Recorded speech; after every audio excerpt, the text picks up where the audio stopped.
So today we are going to teach you all how to do Southern homemade cornbread dressing.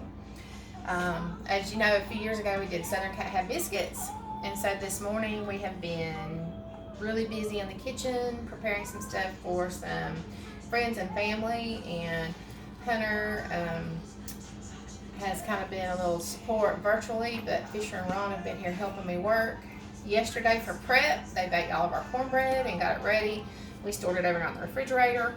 I do boiled eggs in mine as well. So we're going to combine all the ingredients and show you what we're going to do. So here in our pan, we have got cornbread, buttermilk cornbread already crumbled up.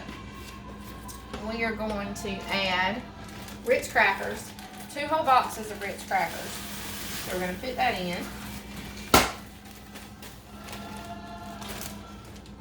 Got stuff falling off everywhere. So we're going to add this in.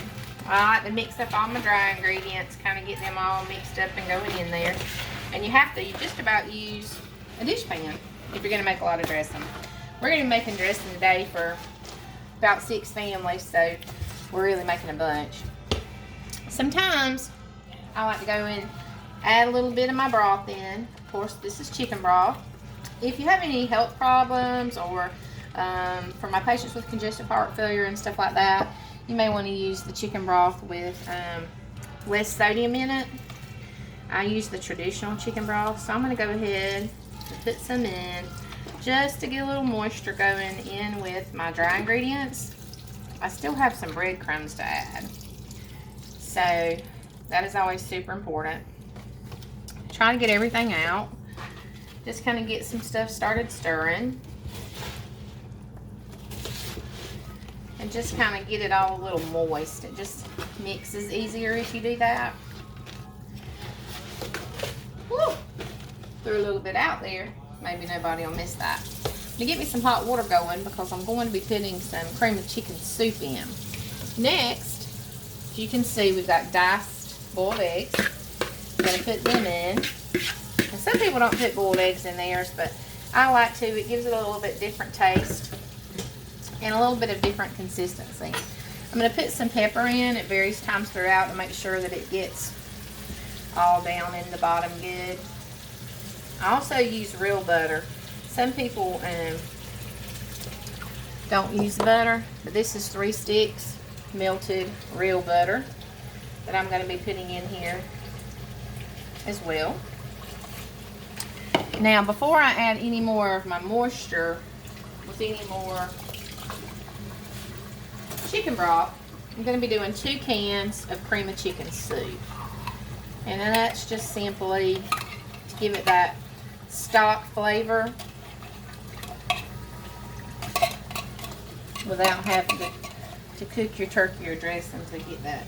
And I like to just take and put a little bit of warm water down in my can and stir just a little bit and get it all out good. So there's 1 can done. We're going to go ahead and put the other one in.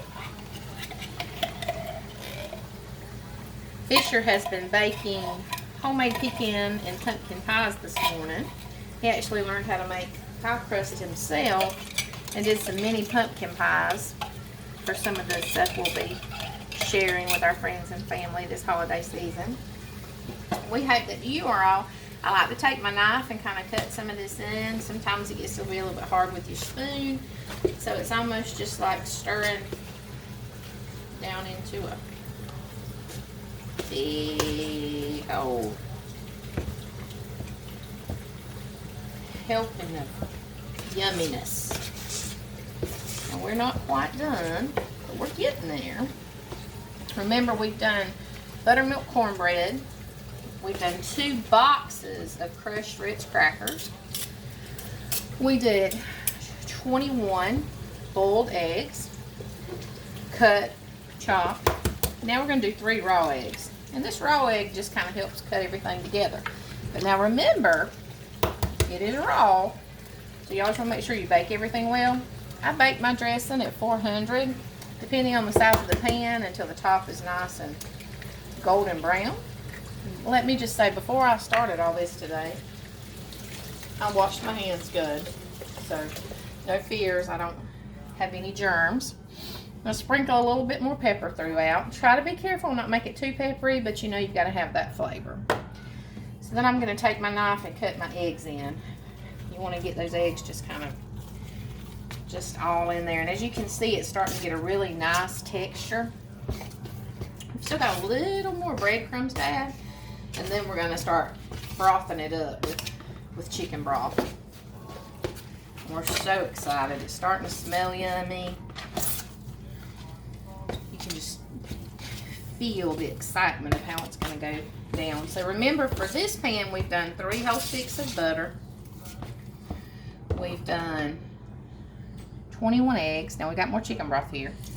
I'm going to pour it in. Kind of start getting this to where it's looking like it's a little extra juicy, and you're going to be like, oh Lord, what is she doing? It's going to be too juicy. But it's not. And we're going to be preparing this so that it can be stored, refrigerated, so our friends and family can just take it out of the fridge and pop it in a preheated oven at 400. So, you always want to make sure you refrigerate it after you mix it up, because you do have some things in here that would spoil. If you haven't had your workout, shout out to Leah Carter Dean, and get marathon. I can tell I swapped the camera to my face for a second. So my cameraman swapped the camera to his face apparently just a second ago. Sorry about that. That's a Christmas blooper. So we're adding and mixing and adding and mixing. And you have to have a cameraman who's pretty patient. You also have to have one who's full, because if not, he nibbles on the stuff. So we added in some breadcrumbs for the final. And we're just going to cut those in. Now, some people do celery, some people do sage, some people do onions. What I always try to think about is, what would someone be allergic to, or maybe what their taste buds, aren't interested in. I wasn't raised on the celery and sage kind of thing. I was raised more on a traditional cornbread dressing. If I ever add onions, I do the dry onions and crush them. I have to think about little kids sometimes and textures, or I do when I'm cooking. And so what we do is we mix it all in, make sure that it's seasoned well, and then we don't add any of those components, celery, sage, anything like that. So now we've got our dressing just about to the consistency we want it.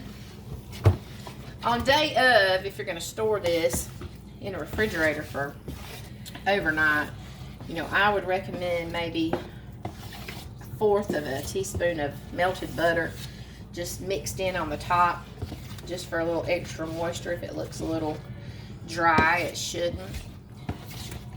And remember, you can never have it, unless it's just super soupy, too moist. So for us, you want to make sure that it's good moist, and that it just kind of comes up and pours off your spoon and doesn't stick. If it sticks on your spoon, like that's trying to do a little bit, that's when you have to add just a little more chicken broth. So we will store this extra chicken broth in the refrigerator, because we'll have some more dressing to make on Christmas Day. Now, this is going to be just the right texture. And we are going to be ready to put it in our pans. So, this concludes, looky here, voila, homemade cornbread Christmas dressing. Stay tuned for the final product.